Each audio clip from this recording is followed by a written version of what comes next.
You've been working in the field of waste management and how the waste can be handled effectively, and there's so much of waste that Indian cities are producing.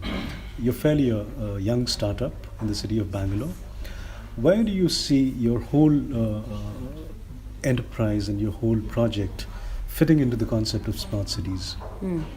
So I think it's more from the platform dimension that we think about smart cities, and also from the governance side. So when I say platform, I mean that what we're building is really a platform for recycling economies, for citizens and businesses to have an alternative system of managing their waste and taking responsibility for what is happening to it, where it's going, and thereby understanding what the recycling footprint is. And the other side of governance, I think that comes up in the context of smart cities a lot, is what is the role for the administrative agencies that are currently managing waste and other services rather inefficiently. So in a smarter city, can the citizen be more at the center of governing basic civic services and having choices, which today are very opaque and almost absent choices that we're all complacent in. So how can really governance change with more engagement on these basic civic services once we have better information flows?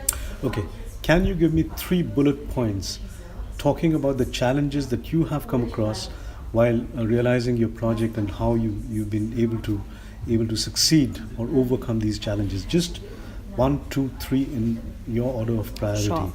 So I think the first challenge would really be political will. So what we've found is there is a lot of interest from the people managing waste on the ground, from people producing waste, to manage this more effectively. And there is a solution that's been working.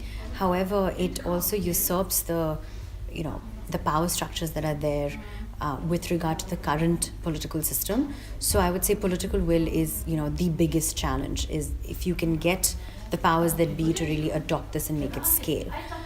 The second one I would really say has been team for us as an organization, because when you are developing something that is globally innovative, you don't really have a model that you can look to and say, hey, this has worked, here's the formula, please do this.